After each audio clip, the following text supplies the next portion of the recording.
Dear students, good morning. Welcome in my physics class.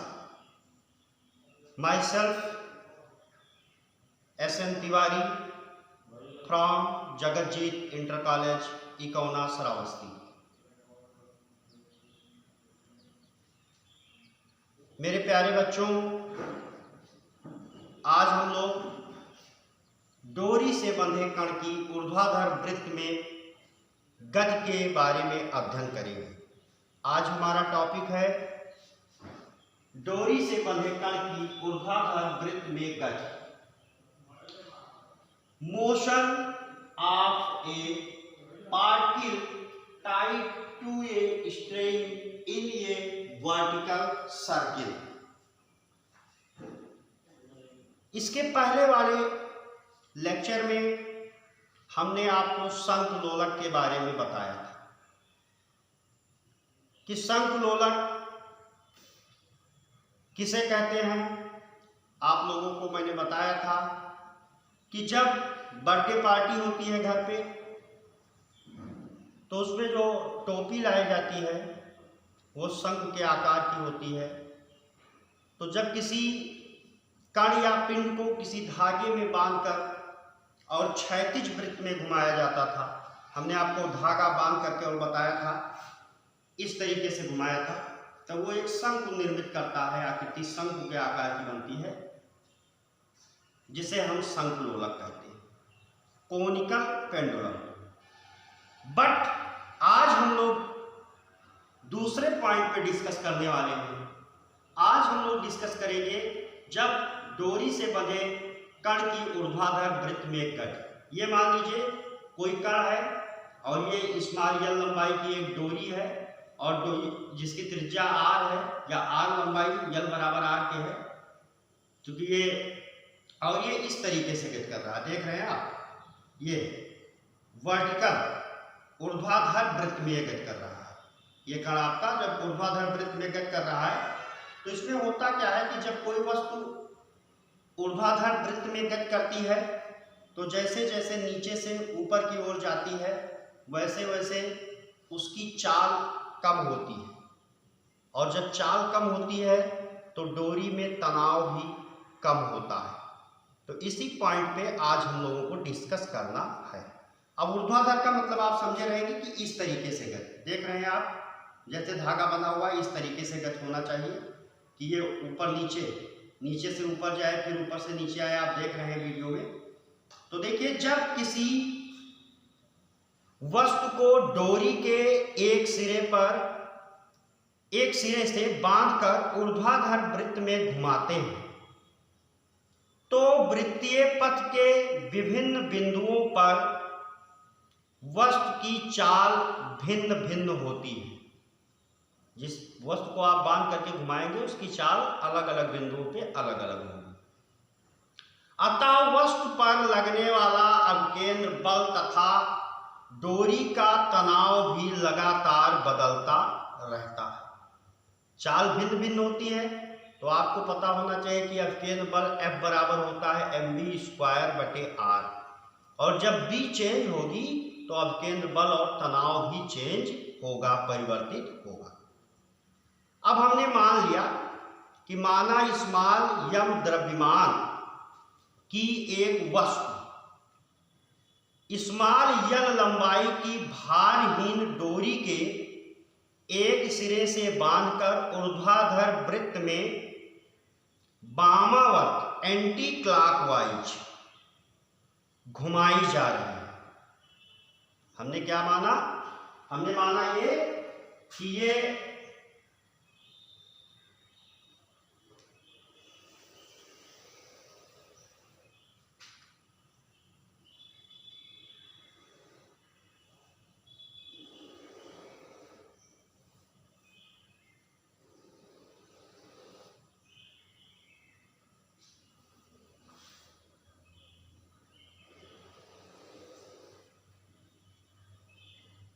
देखिए, ये केंद्र यहाँ है और यहाँ से हमने क्या माना कि स्मॉल m द्रव्यमान के किसी पिंड को बांधा है और बांध करके हम उसको क्या कर रहे हैं, एंटी क्लॉकवाइज घुमा रहे हैं। ये पॉइंट पी है, यहाँ पे इस समय ये कहाँ है, ये कण इस समय कहाँ है, पी पे है। इसकी लंबाई कितनी है, तो इसकी लंबाई है यहां से यहां तक यल। जैसे ये मेरा धागा है और ये कण है, ये केंद्र है, ऐसे ये घूम रहा है इस तरीके से, देख रहे हैं आप ना, ऐसे इस तरीके से घूम रहा है। अब देखिए इधर, मानव वृत्त का केंद्र O, ये वृत्त का केंद्र है, इसका नाम क्या है, O। उच्चतम बिंदु A, ये क्या है, उच्चतम बिंदु है, ये पॉइंट। निम्नतम बिंदु B, मानव वृत्त का केंद्र O है, उच्चतम बिंदु A है और निम्नतम बिंदु क्या है, B है। माना किसी क्षण वस्तु वृत्त के बिंदु P पर, ये जो वस्तु है जिसको आप घुमा रहे हैं वो किसी क्षण कहाँ है, वृत्त के किसी बिंदु P पर है, जिसका निम्नतम बिंदु B के साथ, ये निम्नतम बिंदु B के साथ कोणीय विस्थापन थीटा है। यानी ये जो वृत्त में आप घुमा रहे हैं ऊर्ध्वाधर वृत्त में, वो यंत्र द्रव्यमान का ये जो है ये P पर है किसी क्षण, जिसका निम्नतम बिंदु B के साथ जो एंगल है, कोणीय डिस्प्लेसमेंट है, वो थीटा है। अब देखिए, माना कि P पर वस्तु का वेग v है, जब यहाँ पे P पे है तो ये वस्तु का जो वेग है वो क्या है, v, इधर दिशा हो जाएगी, वस्तु का वेग क्या है, v है। अब देखिए इधर, यहाँ पे ये पॉइंट आपका O है, इस पॉइंट को हम क्या मान लेंगे, C मान लेंगे। देखिए P पर वस्तु का वेग v है, जिसकी दिशा P पर ऊपर की ओर खींची गई स्पर्श रेखा के अनुदिश है, यानी वेग की दिशा इस तरफ है, स्पर्श रेखा के अनुदिश है,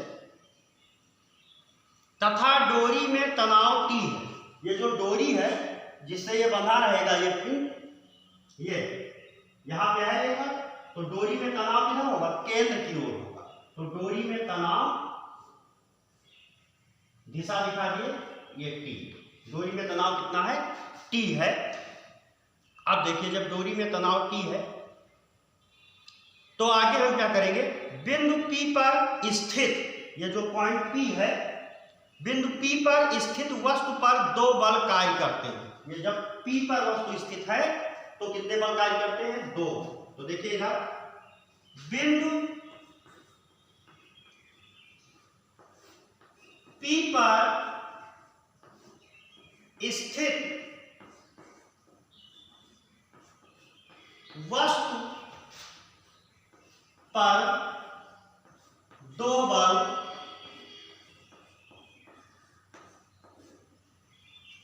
कार्य करते हैं। कौन कौन से दो बल कार्य करेंगे, ये जब P पर स्थित होगा तो इसका भार कहां कार्य करेगा, नीचे की ओर, भार mg कहां कार्य करेगा, ऊर्ध्वाधर नीचे की ओर। तो दो बल कौन कौन से कार्य करेंगे, एक नंबर वस्तु का भार mg ऊर्ध्वाधर नीचे की ओर, तो पहला बल कौन कार्य कर रहा है, वस्तु का भार mg। अब mg कहां कार्य कर रहा है, ऊर्ध्वाधर नीचे की ओर, ऊर्ध्वाधर नीचे की ओर।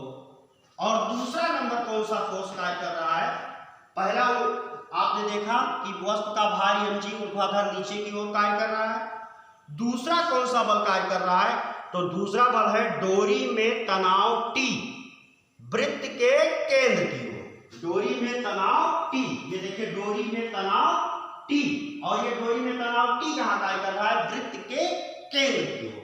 तो दूसरा नंबर, डोरी में तनाव T वृत्त के केंद्र की ओर, तनाव T है ये कहाँ कार्य कर रहा है, वृत्त के केंद्र की ओर, यहाँ पे वृत्त के केंद्र की ओर डोरी में तनाव कार्य कर रहा है और भार mg ऊर्ध्वाधर नीचे की ओर कार्य कर रहा है।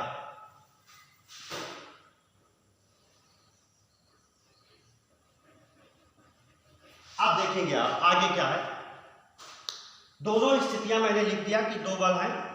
अब आगे आप देखेंगे वस्तु के भार mg को दो घटकों में वियोजित कर सकते हैं। ये जो भार mg है इसको हम क्या करेंगे, दो घटक में वियोजित कर लेंगे।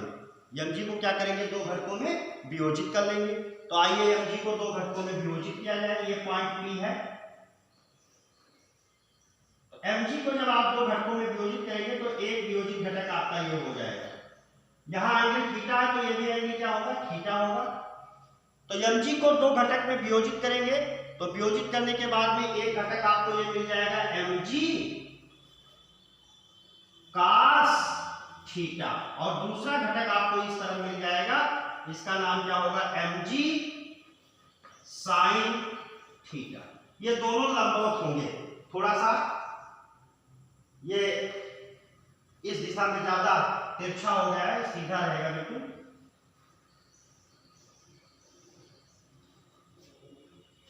तो mg cos थीटा हो गया और इधर क्या हो गया, mg sin थीटा हो गया। अब देखिए जब दो लंबवत घटकों में वियोजित कर दिया किसको, mg को, तो स्पर्श रेखीय घटक mg sin थीटा, ये जो mg sin थीटा है ये स्पर्श रेखीय घटक है तथा त्रिज्य घटक, त्रिज्या के अनुदिश घटक mg cos थीटा, ये mg cos थीटा को हम त्रिज्य घटक कहेंगे। ये कौन सा घटक है, त्रिज्य घटक। और ये कौन सा घटक है, स्पर्श रेखीय, स्पर्श रेखीय घटक है और वो कौन सा घटक है, त्रिज्य घटक। देखिए त्रिज्य घटक mg cos थीटा जो तनाव T के विपरीत दृष्ट है, ये जो mg cos थीटा है ये तनाव T के विपरीत दिशा में कार्य कर रहा है। इस प्रकार इस स्थिति में वृत्त के केंद्र की ओर नेट त्रिज्य बल, तो आप क्या लिखेंगे आगे, इस प्रकार इस स्थिति में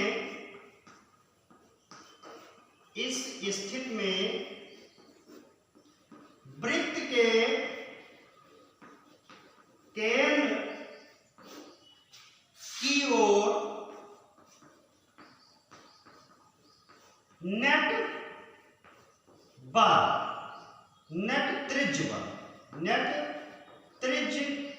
बल, वृत्त के केंद्र की ओर नेट त्रिज्य बल। तो नेट त्रिज्य बल कितना हो जाएगा, T minus mg cos theta. Net त्रिज्य बल कितना हो जाएगा, T minus mg cos theta है, T minus mg cos theta है, जो वस्तु को वृत्तीय गति के लिए आवश्यक अभिकेंद्र बल प्रदान करता है। यही नेट त्रिज्य बल जो है यही वस्तु को वृत्तीय गति के लिए आवश्यक अभिकेंद्र बल प्रदान करता है। तो आगे आप लिख देंगे, जो वस्तु को वृत्तीय गति के लिए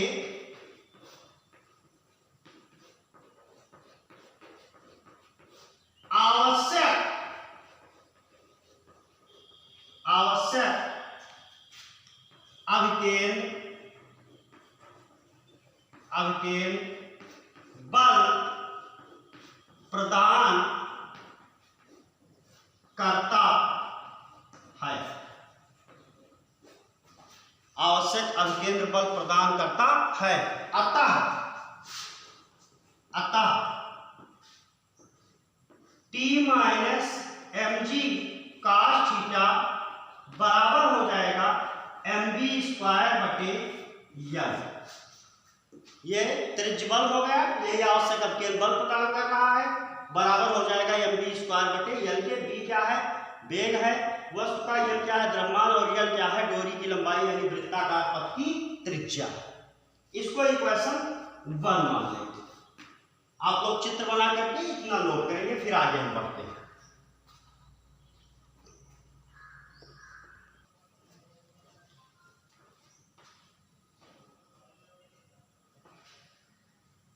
तो ये हमको मिल गया था, क्या मिल गया था, t minus M G cos theta बराबर एम बी स्क्वायर बटे यल। ये इक्वेशन 1 मानेंगे।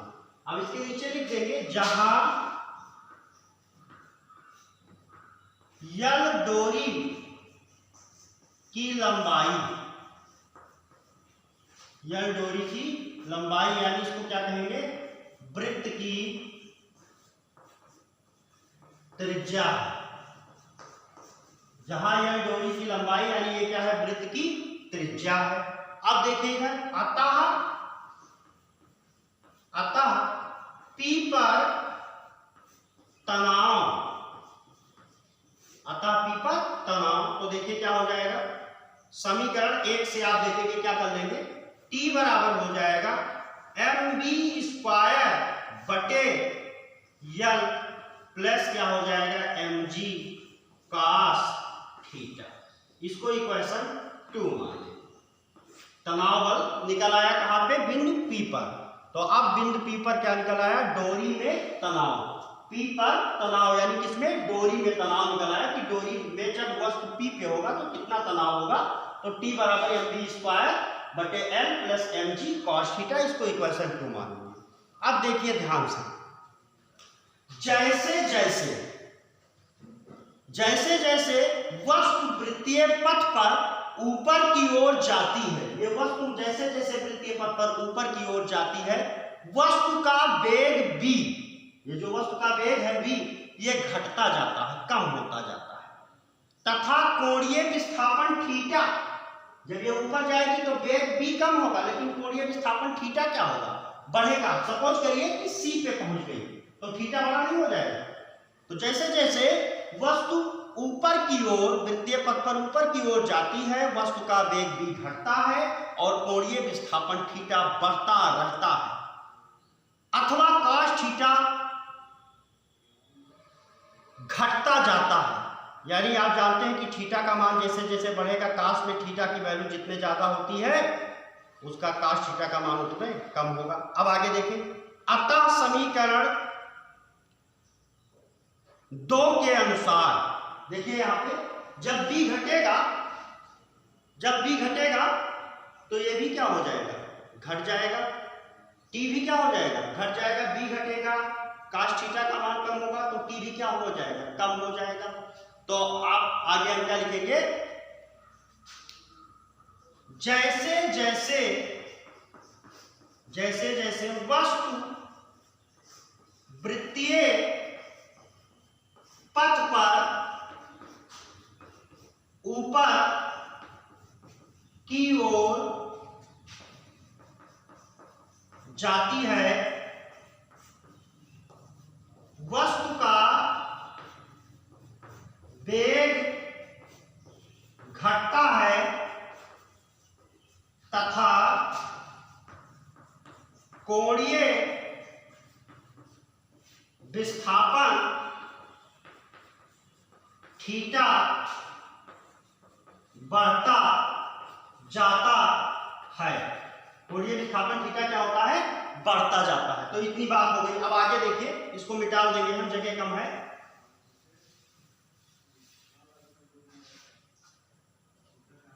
अतः समीकरण 1 के अनुसार, जो समीकरण 1 आता है, सॉरी समीकरण 2, अतः समीकरण 2 के अनुसार डोरी में तनाव T भी क्या होगा, घटता जाएगा। डोरी में जो तनाव T है उसका मान भी क्या हो जाएगा, कम हो जाएगा, तथा उच्चतम बिंदु A पर न्यूनतम हो जाता है। अतः समीकरण 2 के अनुसार, ये जो आपका समीकरण 2 है, समीकरण 2 के अनुसार डोरी में तनाव T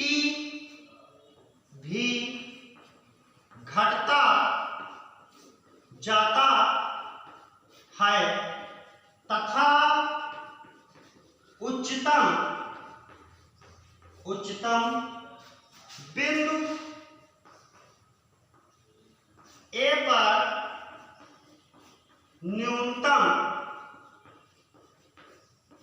हो जाता है। अतः समीकरण 2 के अनुसार डोरी में तनाव T भी घटता जाता है तथा उच्चतम बिंदु A पर न्यूनतम हो जाता है। ये आप देखेंगे जैसे जैसे ऊपर जाएगा वेग भी कम होगा, कोणीय विस्थापन थीटा बढ़ेगा, इसके कारण T का मान क्या होगा, कम होगा, तनाव डोरी में कम होगा। तो ये जैसे जैसे ऊपर जाएगा तनाव T घटता जाता है तथा उच्चतम बिंदु A पर न्यूनतम हो जाता है। अब देखिए जब उच्चतम बिंदु पर न्यूनतम हो जाता है तब आप क्या लिखेंगे, यदि आगे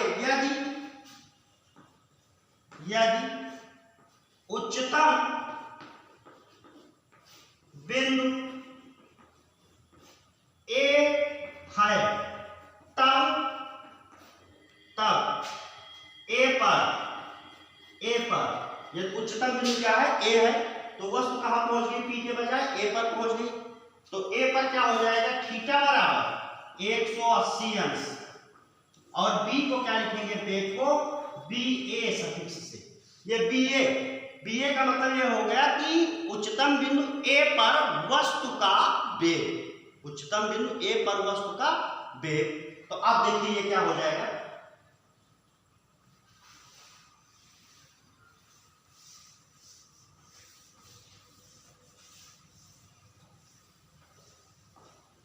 उच्चतम बिंदु A पर वस्तु का वेग क्या हो जाएगा। तो देखिए इधर, और यहां पे साथ साथ उच्चतम वेग पर हमने मान लिया कि वेग क्या है, उच्चतम बिंदु पर BA है, तब A पर तनाव, तब उच्चतम बिंदु A पर तनाव। तो उच्चतम बिंदु A पर तनाव क्या हो जाएगा, TA। किससे लिखेंगे, TA का मतलब टेंशन ऑन पॉइंट A, उच्चतम बिंदु A पर तनाव।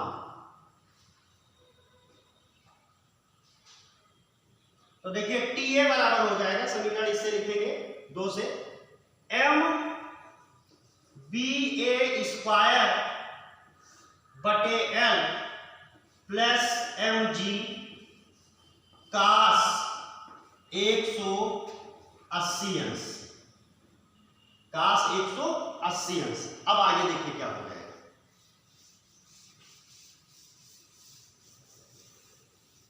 आगे देखिए क्या हो जाएगा, TA बराबर MBA स्क्वायर बटे L प्लस MG कास 180 अंश का मान -1, कास 180 अंश का मान -1, कास 180 अंश बराबर क्या हो जाएगा, -1। तो ये -1 यानी TA बराबर क्या हो जाएगा, MBA square upon L minus MG, minus क्या मिल गया, MG मिल गया। अब देखिए इधर समीकरण, इस समीकरण से हमको कुछ स्पष्ट हो रहा है कि अगर BA का मान घटेगा तो टेंशन तनाव TA का मान भी घटेगा। तो आगे हम कह सकते हैं वस्तु के वेग BA को कम करने पर डोरी में तनाव TA भी कम होने लगेगा तथा वेग के एक न्यूनतम मान पर शून्य हो जाएगा, वेग के एक न्यूनतम मान पर क्या हो जाएगा, शून्य हो जाएगा। माना वेग का वह न्यूनतम मान BC है, तब उपरोक्त समीकरण में देखिए इधर, इसको हम लिख देते हैं जिससे आपके समझ में आ जाए, वस्तु के वेग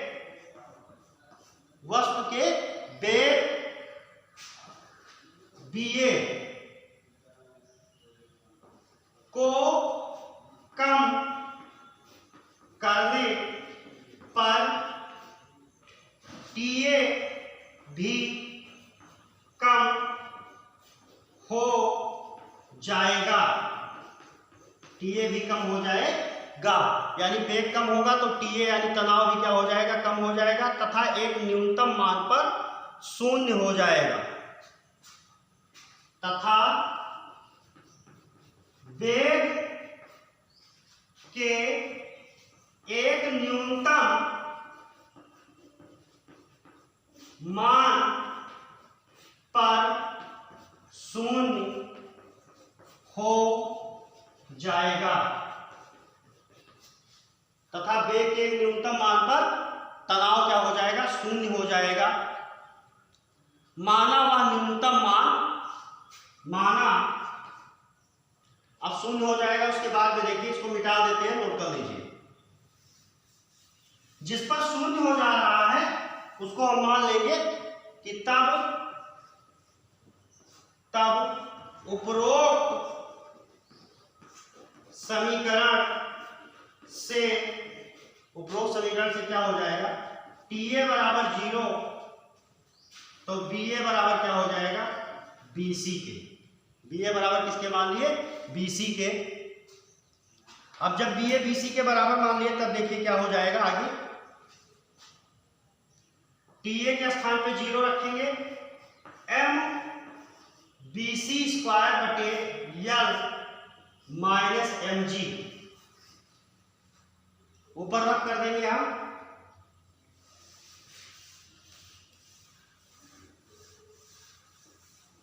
तो हमको क्या मिल जाएगा, M BC स्क्वायर बटे L बराबर मिल जाएगा MG, M से M कैंसिल हो जाएगा, BC स्क्वायर बराबर मिल जाएगा GL या BC बराबर मिल जाएगा अंडर रूट GL। BC बराबर हमको क्या मिल गया, अंडर रूट GL मिल गया। वस्तु उच्चतम बिंदु, अब देखिए यहां से क्या होगा, वस्तु उच्चतम बिंदु A को तभी पार कर पाएगा जब उच्चतम बिंदु पर वस्तु का वेग कम से कम अंडर रूट GL हो। इसे ऊर्ध्वाधर वृत्त में गति के लिए क्रांतिक वेग कहते हैं। इसको BC से लिख दिया गया है, इसको क्या कहते हैं, क्रिटिकल वेलोसिटी। यानी अगर ये वस्तु जो ऊर्ध्वाधर वृत्त में गति कर रही है, अगर इसका वेग अंडर रूट GL से कम होगा तो ये उच्चतम बिंदु A को पार नहीं कर पाएगी, वस्तु का वेग इससे कम होने पर डोरी ढीली पड़ जाएगी। अगर वस्तु का वेग अंडर रूट GL से कम है तो डोरी ढीली पड़ जाएगी तथा वस्तु वृत्तीय पथ पर नहीं बनी रहेगी। जब वस्तु के बिंदु P से उच्चतम A तक जाने में गतिज ऊर्जा घटेगी तब स्थितिज ऊर्जा क्या होती है, बढ़ती है। तो अब आगे इसकी बात हम करेंगे, यहां तक आप लोग नोट कर लीजिए। इसको हम क्या कहेंगे, क्रांतिक वेग।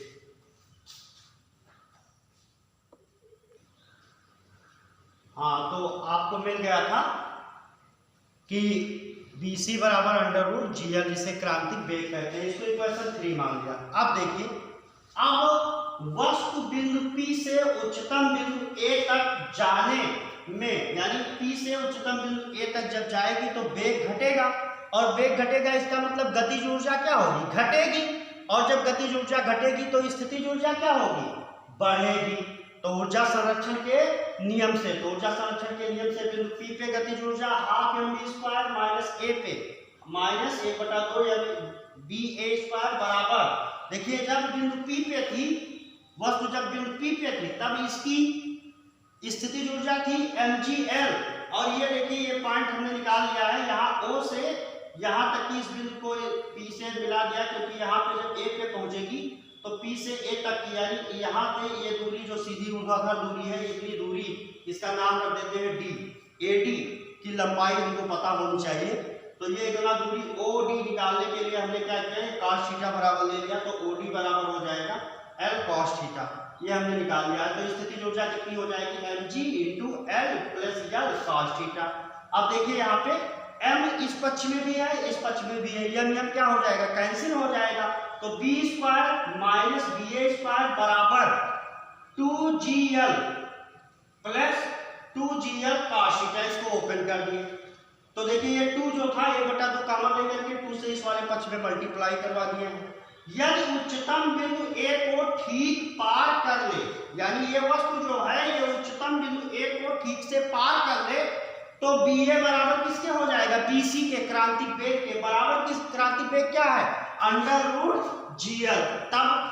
तब देखिए क्या हो जाएगा? B² BA के स्थान पे क्या रखेंगे? √GL। तो स्क्वायर होगा तो क्या हो जाएगा? रूट हट जाएगा, तो B² - GL बराबर 2GL + 2GL cos थीटा। इस GL को उस तरफ भेजेंगे तो 2GL और 1 कितना हो जाएगा? 3GL + 2GL cos theta. देखिए GL को कॉमन ले लिए और ये स्क्वायर B का हटा दिए तो B बराबर मिल गया √3 + 2 cos थीटा × GL। इसको समीकरण 4 मान लेंगे। इसको क्या मान लेंगे? समीकरण B का यह मान समीकरण सेकंड में रखने पर, तो समीकरण सेकंड क्या था? T बराबर mv² + mg cos theta. T बराबर m/l और यहाँ पे B का मान रख दिए तो B का मान ये रूट हट जाएगा, स्क्वायर है 3 + 2 cos theta GL + mg cos theta. अब देखिए इसको क्या करेंगे? हम सॉल्व कर लेंगे। तो इसको सॉल्व करिए ब्रैकेट को ओपन करके। तो देखिए इधर ये यल से ये यल क्या हो जाएगा? कैंसिल हो जाएगा, तो T बराबर मिल जाएगा 3mg + 2mg cos theta + mg cos theta. ये ब्रैकेट को ओपन कर दिया हमने। अब देखिए यहाँ पे क्या हो जाएगा? T बराबर मिल जाएगा 3mg + 3mg cos theta. 3mg + 3mg cos theta. तो 3mg को क्या कर लेंगे? कॉमन ले लेंगे, तो T बराबर मिल जाएगा 3mg कॉमन ले लिए तो 1 + cos थीटा। इसको इक्वेशन कितना मान लेंगे? 5 मान लेंगे। ये समीकरण क्या बन गया? 5 बन गया। अब देखिए अगर कोई वस्तु ऊर्ध्वाधर वृत्त में गति कर रही है तो उसके तनाव को निकालना है तो थीटा हमको पता होना चाहिए। यहाँ पे देखिए वेग निकालना है तो थीटा पता होना चाहिए। थीटा के वैल्यू को देखते हुए अलग अलग बिंदुओं पे उसका तनाव बल कितना है और उसका वेग कितना है, इसका मान हम ज्ञात करेंगे। तो आगे हम लोग इसी की बात करेंगे।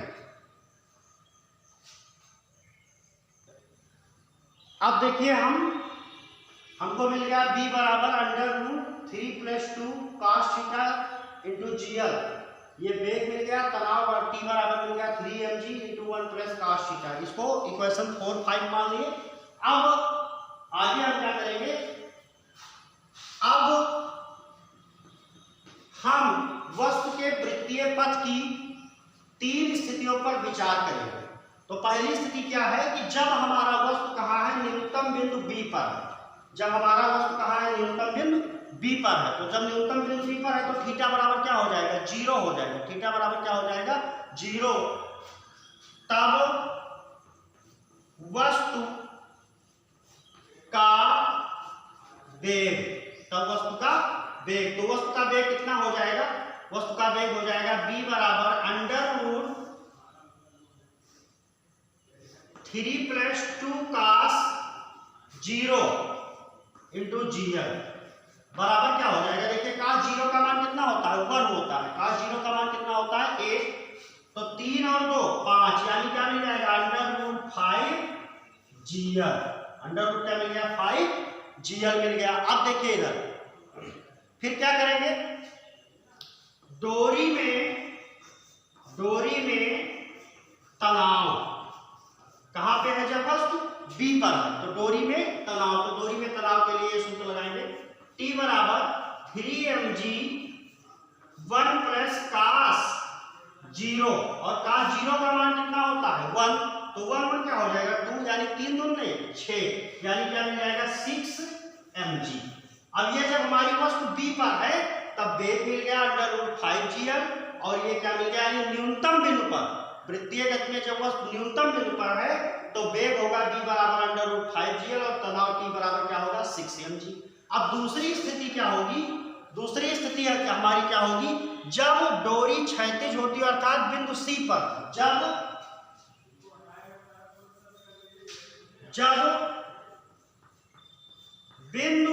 जब वस्तु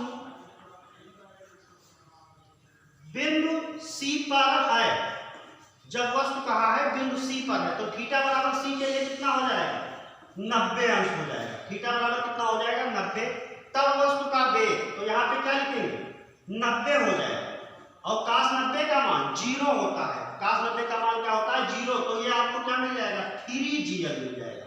देखिए v बराबर √3 + 2 cos 90 का मान 0 और इंटू gl, तो आपको √3gl मिल जाएगा। यहाँ पे देखिए, यहाँ पे भी क्या हो जाएगा, cos 90 हो जाएगा और cos 90 का मान 0, यानी यहाँ पे क्या मिल जाएगा, 3mg मिल जाएगा। क्या मिल जाएगा, 3mg मिल जाएगा। अब तीसरा कंडीशन क्या है, जब वस्तु बिंदु A पर है, जब वस्तु कहाँ है, बिंदु A पर है, तो जब A पर है तब थीटा आपका कितना होगा, 180 अंश हो जाएगा। ये कौन सी स्थिति है, तीसरी स्थिति। जब वस्तु A पर है, यानी वस्तु आपकी यहाँ पे पहुंच गई A पे, तो वस्तु का वेग यहाँ पे क्या हो जाएगा, अब यहाँ पे होगा आपका 2 cos 180, 2 cos 180 और cos 180 अंश का मान -1, तो ये आपका क्या हो जाएगा, अब b बराबर आपका हो जाएगा, b बराबर √3 - 2gl, यानी 3 में से 2 निकल जाएगा, तो कितना बचेगा, √gl, यानी √gl से कम मान होगा तो एक वो बात नहीं कर पाएगी, वो बात यहाँ पे भी स्पष्ट हो रही है। फिर देखिए, वस्तु डोरी में तनाव, डोरी में तनाव,